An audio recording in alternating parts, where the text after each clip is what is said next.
The Sahaba sat with the Prophet, peace be upon him, and watched him eat. They watched what he kept on his table. They wrote it down for us.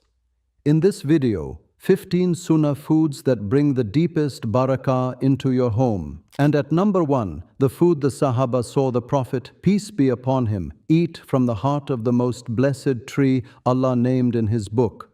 Bismillah, let us begin. A quick word before we begin. We have gathered the daily practices of the Beloved, peace be upon him, how his household ate, drank, slept, and healed, into one book, the Sunnah Home Manual. 40 practices, every hadith verified, every source shown. To get your copy, visit sunnahgardens.com. Or pause this video right now, open the camera on your phone, point it at the code on your screen, and tap the link that appears. You will also find the link in the description right below this video. I will not mention it again. If you want it, it is there. Now, let's begin. We begin with the simplest gift from Allah's earth, salt. Across the Sahaba era, the table was opened with Bismillah and a pinch of salt. It was the universal gesture of Barakah at every meal. The World Health Organization's global research shows that both excess and absence of dietary sodium correlate with cardiovascular risk. A small amount of clean salt at meals supports the electrolyte balance your body depends on. A pinch of unprocessed rock salt or sea salt at the start of every meal, the way it has always been done. Bee pollen, what the Arabic tradition calls Haba Anna 7L. Allah honored the bee in Surah An-Nahl, calling its honey a source of healing for mankind. The classical Tibb scholars extended this honor to all the bee's gifts. While the Hadith specifically names honey, the Tibb tradition recognized pollen as one of the bee's most nutritious offerings. A 2019 review in the journal Antioxidants confirmed that bee pollen contains all essential amino acids alongside B vitamins, flavonoids, and trace minerals. A small spoonful stirred into warm honey or yogurt, taken daily. Tariya, the fresh, non-fermented sap of the date palm. I want to be clear with you right at the start. Once palm sap ferments, it becomes nabid and is no longer permitted. We are speaking only of the fresh sap harvested at sunrise and drunk within hours. The Sahaba received it from the blessed tree across the Arabian Peninsula. A 2017 study in the Journal of Functional Foods documented its remarkable profile of natural electrolytes, B vitamins, and rapidly bioavailable simple sugars. A small, fresh glass at the morning meal. Laban al-Makhdud, the cultured buttermilk our grandmothers churned in clay vessels. Sahih Bukhari narrates the Prophet, peace be upon him, drinking Laban among his companions. This is distinct from the yogurt we use today. It is the lighter fermented dairy drawn after the butter has been pulled out. A 2014 paper in the Journal of Dairy Science showed that the unique milk-fat globule membrane in buttermilk supports the gut barrier and reduces inflammation. A small cup with the evening meal, cold from the clay. Fresh goat curd, Jubn al-Ma'iz, the soft cheese pressed at home from goat milk and lemon. This is the everyday cheese the Sahaba knew, distinct from the aged hard cheeses. The Tibb tradition prized it for its lightness on the body. Modern dairy science recognizes goat dairy's A2 beta-casein protein and medium-chain triglycerides as significantly easier to digest than cow dairy, particularly relevant for older adults with mild lactose sensitivity. A spoonful on warm bread, drizzled with honey or olive oil. Halal duck, butter. The Sahaba consumed many halal birds beyond chicken, and where waterfowl were available, duck was eaten. The general permissibility hadith in Sahih Bukhari covers waterfowl without the talons of a bird of prey. A 2018 paper in Poultry Science noted that duck meat carries higher selenium and a more favorable omega-3 to omega-6 ratio compared to chicken. A roasted halal duck served over saffron rice or slow cooked with onions, the way it was prepared in the Anatolian kitchens of the early Muslim world. Halal pigeon. Hammam. Every Egyptian Muslim, every Levantine grandmother knows hammam mahshi, the stuffed pigeon dish that has been on Muslim tables since the Sahaba settled in Egypt after the conquests. The Tibb tradition prescribed pigeon meat specifically for rebuilding strength after illness, and modern nutritional analysis confirms it carries one of the highest natural iron and B vitamin profiles of any poultry. A simple roasted halal pigeon, stuffed with rice and herbs, served for the Friday gathering. Halal chicken, dajjaj. Sahih Bukhari narrates the Prophet, peace be upon him, eating chicken at the table among his companions. This is Hadith 5517, narrated by Abu Musa al-Ash'ari. Modern Mediterranean diet research, including the long-running Predim trial, places poultry as a longevity-supporting protein staple across populations. A halal slaughtered roasted chicken with garlic, olive oil, and fresh herbs, served for the family at the end of the week. Halal beef.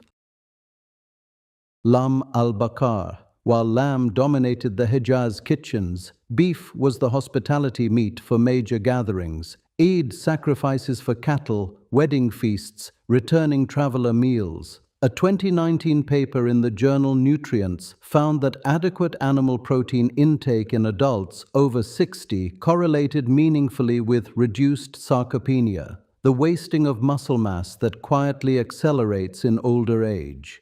Halal grass-fed beef, grilled simply with rosemary and salt, served for the gathered family.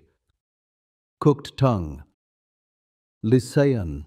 The Sahaba ate every halal part of the slaughtered animal, and tongue was an honored hospitality dish. Many of our grandparents served it weekly. The modern Muslim diaspora has moved away from organ meats, and I understand why. But the nutrient density returns the favor. A single serving of beef or lamb tongue provides more than the entire daily requirement of vitamin B12. Alongside generous zinc and iron, slow braised with garlic and olive oil, sliced thin onto warm bread. Rose water, ma al-ward. This is the distilled water of fresh rose petals, distinct from the pure essential oil. For more than 1,000 years, it has welcomed guests, blessed weddings, and lifted the spirit of the gathering. Ibn al-Bayṭār placed rose water in the category of the mafari al-qalb, the gladdeners of the heart. A 2017 review in Pharmacognosy documented its measurable anxiolytic effect, even simply inhaled, a small drop in a cup of warm milk or sprinkled in the home before guests arrive. Camel hump fat, sanam.